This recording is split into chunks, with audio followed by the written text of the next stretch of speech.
নোবেলজয়ী doctor Mohammad Yunus এমন একজন ব্যক্তিত্ব যাকে সারা দেশের মানুষই পছন্দ করে, যার কাঁধে এখন সারা বাংলাদেশের দায়িত্ব। তবে অনেকেই হয়তো জানে না, তিনি দীর্ঘদিন ধরে তার স্ত্রীর দেখাশোনার দায়িত্ব অনেকটা একাই সামলাচ্ছেন। তার জীবন সঙ্গিনী আফরোজী ইউনূসের স্মৃতি থেকে সবাই মুছে গেছে, শুধুমাত্র স্বামী ইউনূসকে চিনতে পারেন তিনি, যার ফলে ডক্টর ইউনূসকেই তার স্ত্রীর সব দেখভাল করতে হয়। এক সাক্ষাৎকারে ইউনূস নিজেই জানিয়েছেন এই ঘটনাগুলো।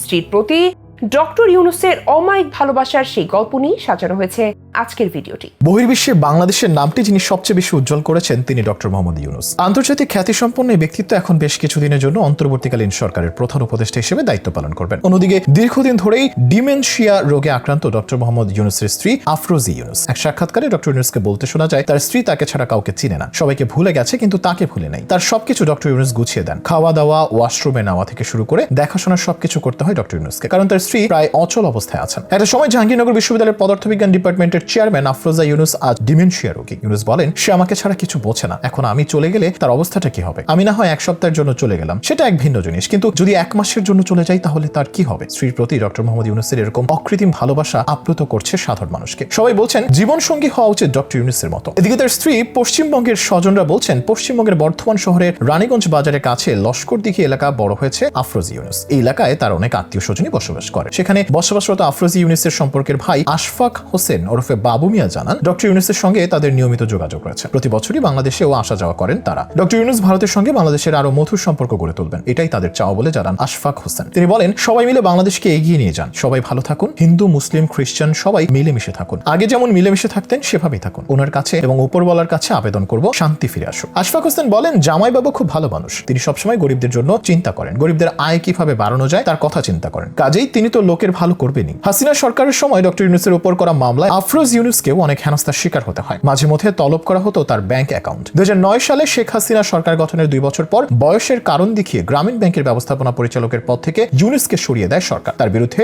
আদালতে গিয়েও বিফল হন ইউনূস। শুধু গ্রামীণ ব্যাংকই নয়, এর সহযোগী অন্য প্রতিষ্ঠানেও কর্তৃত্ব হারাতে হয় ইউনূসকে। তিনি এক সাক্ষাৎকারে বলেছিলেন, সরকার আমাকে বাধ্য করেছে পদটি ছেড়ে দিতে। সরকার যুক্তি দেখিয়েছে 11 বছর আগেই আমার রিটায়ার করার বয়স পেরিয়ে গিয়েছিল। যে আইনের দ্বারা ব্যাংকটি প্রতিষ্ঠিত হয়েছিল তাতে রাজি হবার সময় আমাদের ম্যানেজিং ডিরেক্টর নিয়োগের কর্তৃত্ব দিয়েছিলাম সরকারকে। এটা ছিল আমার আরেকটি বড় ভুল। গ্রামীণ ব্যাংক ছাড়া হওয়ার পর একের পর এক মামলাও হতে থাকে ইউনূসের বিরুদ্ধে। 2023 সাল পর্যন্ত মানি লন্ডারিং, শ্রম আইন লঙ্ঘন, দুর্নীতির অভিযোগে 168টি মামলার খবর পাওয়া গেছে। মামলার পাশাপাশি শেখ হাসিনা সহ তার মন্ত্রী ও দলের নেতারা ইউনূসকে কটাক্ষ করে একের পর এক মন্তব্য করে গেছেন গত 1.5 দশকে। দেশের বিরুদ্ধে ষড়যন্ত্রের অভিযোগও করা হয়েছিল তার বিরুদ্ধে। সব মিলিয়ে ক্রমাগত হয়রানির শিকার হচ্ছিলেন বলে কয়েক মাস আগেই বলেছিলেন ইউনূস। তবে এই সময় তার পক্ষে দাঁড়িয়ে নানা বিবৃতি দিয়েছিল বিভিন্ন আন্তর্জাতিক সংস্থা, বিবৃতি দিয়েছিল যুক্তরাষ্ট্র। ইউনূসকে হয়রানি না করতে শেখ হাসিনার কাছে খোলা চিঠি দিয়েছিলেন শতাধিক নোবেল বিজয়ী সহ বিশ্বে বিভিন্ন ক্ষেত্রে নেতৃত্ব স্থানীয় 242 ব্যক্তি। এরপরও থামেনি হাসিনার হয়রানি। সেই সবই এখন অতীত। ডক্টর ইউনূস এখন দেশের সরকার প্রধান, তার প্রতি সারা দেশের মানুষই বিশেষ শ্রদ্ধা দেখাচ্ছে। তবে তিনি তার স্ত্রীর